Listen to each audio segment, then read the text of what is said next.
I'm actually beginning to see a change in the language that many of the brand people are using today, which is a language that Tatas have used for 100 years. And I have definitely been talking about what Tatas have been doing for 100 years for the last maybe 5 or 6 years. And I'm beginning to see the language of brand and in summits and seminars slowly getting changed. And I'm seeing it visibly. And therefore there is actually no need for me to say anything more on what Tatas are doing or Tata Steel is doing, because I feel that that India and the world is slowly catching on. It's not only happening in Bombay or New Delhi or Bangalore. It is also happening in New York, because I recently was in a Global Compact Summit.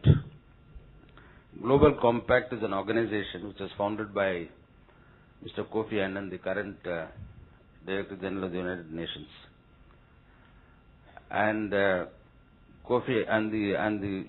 Global Compact is an organization of industrial organizations of the world.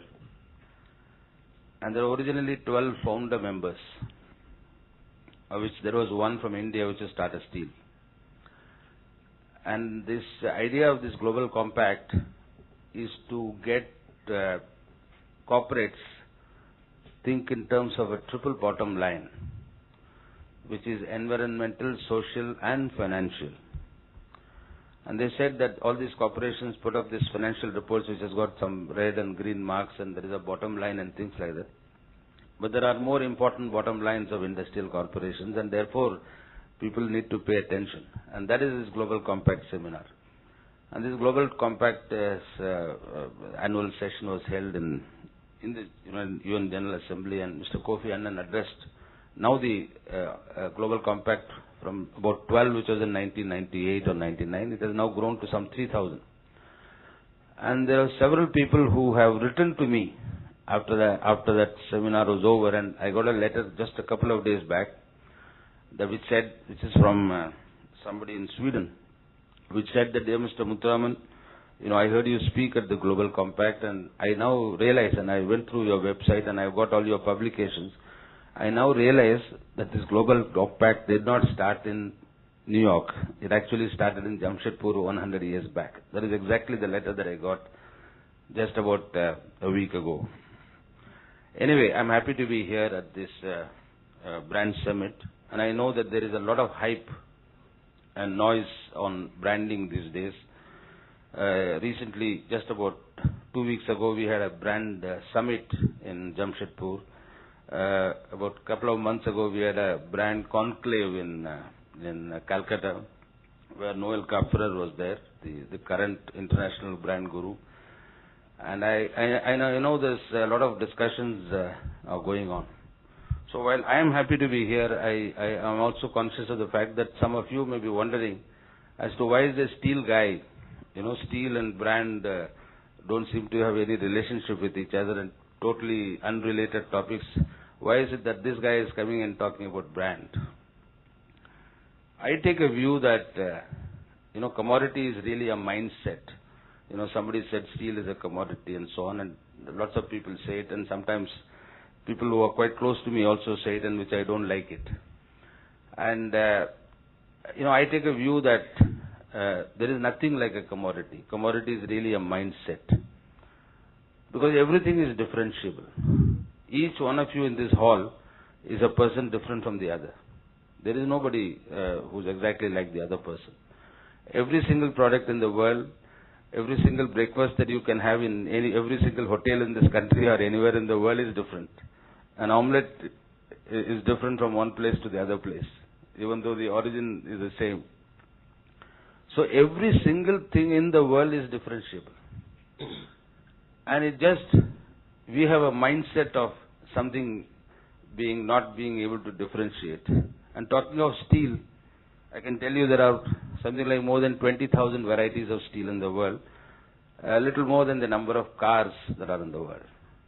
Number of varieties of cars in the world, or number of varieties of toothpaste and so on and so forth, or the number of qualities of rice any of those which get branded these days, I can tell you that the number of steel varieties are far, far more in number and differentiable than any of these.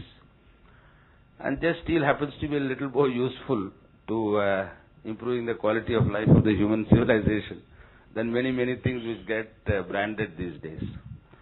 So I think steel has a place in a seminar on branding, and I am happy to see that steel and branding is getting related in the minds of people, and in the minds of the current people who have not always related these two. I want to start off saying that in terms of branding is something which is not new. The word is new. And we have always had this branding for number of years, for decades and centuries and for millions of years. And it is as old as a human civilization. After all, when two people started conversing with each other 7 centuries ago, when you start talking to somebody else, what are you trying to communicate? You're trying to communicate what you are. Where did you come from? What are your values? What are your traits? What do you stand for? That's what you're trying to communicate. In other words, you're trying to represent yourself. You're trying to represent your brand. And the same thing is true of products and services. What is the product made of? What's the raw material used? How is it going to be useful? How is it different from something else that you are already using? That's exactly what we are trying to communicate. And to my mind, branding is as simple as that and as old as that. But then life is not always simple, and human beings as we are, and complex people, we cannot also live life as simple as what it can be. So we make things complicated.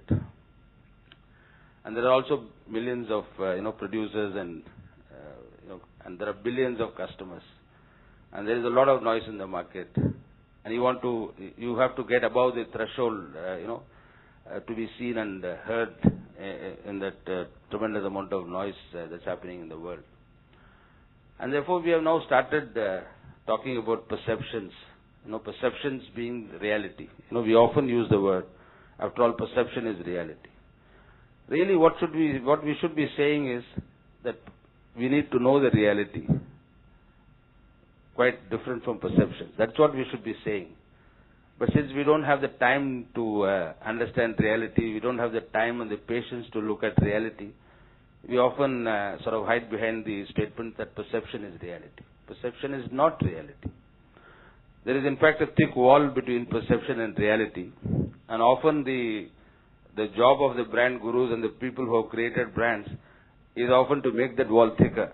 That's also called branding. And there are, of course, some efforts to make that wall thinner. We know which of those people who have tried to do that over the years. So branding is something where you need to reach reality and communicate what you are. And one fundamental aspect of branding, or in that communication, is what I would call as an alignment. If you don't communicate, you need to communicate what you are. If you communicate what you are not, that's not going to be sustainable. In life, in personal lives, as well as in the life of product and services, and as well as in the life of companies. And for a long time, branding has been seen as a tool to hide what you are and communicate what you are not. And that has actually been what is happening in the world, and people have been spending a lot of money and a lot of time of people in trying to communicate what you are not. And it is just like in life, if you are going to communicate what you are not, you will not be sustainable. You will succeed for some time, for some months and some years, and it is not going to last long. Which is why many brands don't last long. Which is why many companies don't last long. Which is why only few companies live for 100 years and more. And this to my mind is a fundamental truth about this brand communication. That you must understand that the purpose of branding is to communicate what you are and not use that tool to communicate something different from what you are. And alignment is a fundamental prerequisite of a good brand communication. The other issue is how do you build brands? There are people who build product brands. There are people who build service brands. And people spend enormous amount of money in building these brands. Billions of dollars, as Chadda was saying. Billions of dollars, crores of rupees.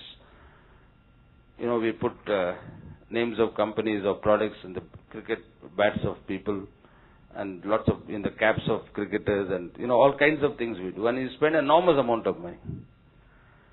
But all these are not greatly sustainable if it is not backed up by something else. So people have built product brands, people have built service brands, but how about building brands on philosophy? How about building brands on philosophy? That's what I want to give you an example. I know it has been talked about it and I know Chadda has mentioned it, but I am a firm believer in building brands on philosophy. Take the case of Tata's and Tata Steel, for example. The moment you utter the word Tata, it evokes in everybody, a sense of trust, integrity, corporate social responsibility, ethical standards, quality of management, ethical practices, many, many things. And this has been built over 100 years, more than 100 years. And a lot of hard work, a lot of perseverance. And against all pressures, never giving up on values. And it is not easy. Building brands out of products is not difficult. You only need money. Building brands out of services is also not difficult. You just throw away money to a few advertising people and they will show few movies on the TV and all that, and you will succeed for some time. But building brands on a philosophy is very difficult. Because over a period of time, that philosophy will be tested very severely. That organization will be under tremendous amount of pressure. And you need an unwavering resolve to succeed, which is really what the Tatas, have done. And what Tatas have done in terms of building this brand called Tata, based on trust, based on what they have done to society, is something which is lasted for 100 years, and that's the only reason why it has lasted for 100 years. If Tata was a product brand or Tata was a service brand, it would not have lasted. But Tata is a brand based on certain fundamental value systems and a certain fundamental vision and a certain fundamental way of working and way of living. That is why that brand has stood for a long, long time. And Tata Steel does spend, something like 5 to 10% of its profit on society. And it spends equal amount of money on, other causes, other social causes.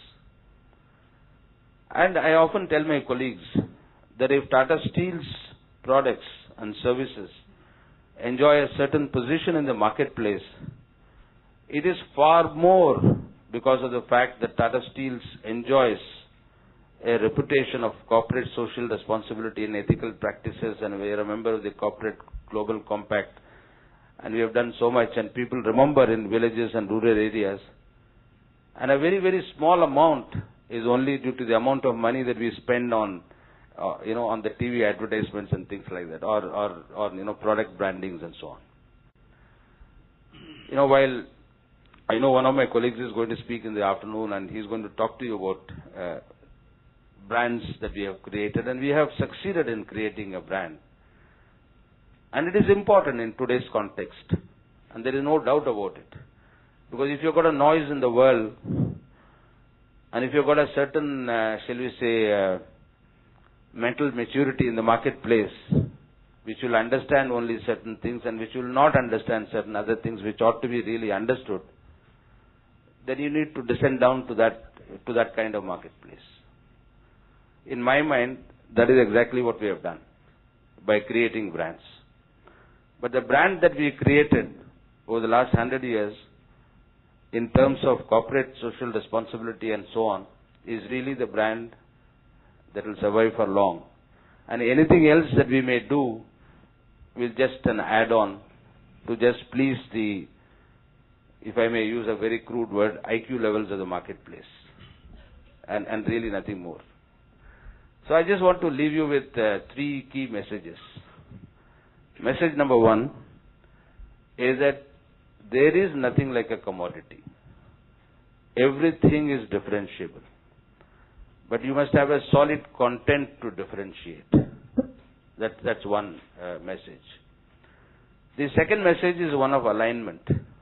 There must be an alignment, and you must always strive for alignment.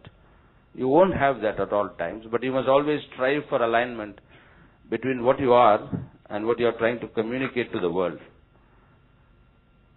And market and this branding, through which lots of people have made lots of money and have wasted lots of people's time, is not really to be used as a trickery and of a marketing tool in the marketplace. I think human civilization ought to have a better IQ than that. And the third, and to my mind the most important message, is that build brands on the basis of a philosophy, and not merely on the basis of products and services.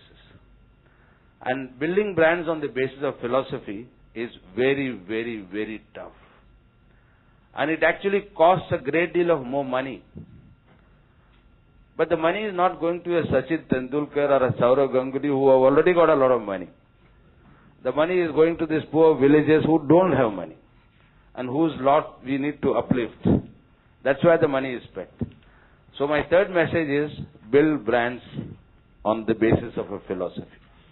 So there are the three messages, and I know you're going to hear a lot of thing about branding and the hype and so on. But I do believe that the world of branding, or the world of the gurus of branding, is also taking a full circle. And my management friends and the gurus that I have in the company on branding, they tell me that the modern word for this, turning around the full circle, is what is called the third wave of branding, or some cost-related branding and so on, cost-related marketing. And the cost being what is behind the brand. And what is behind the brand is the one that you ought to see. Thank you very much.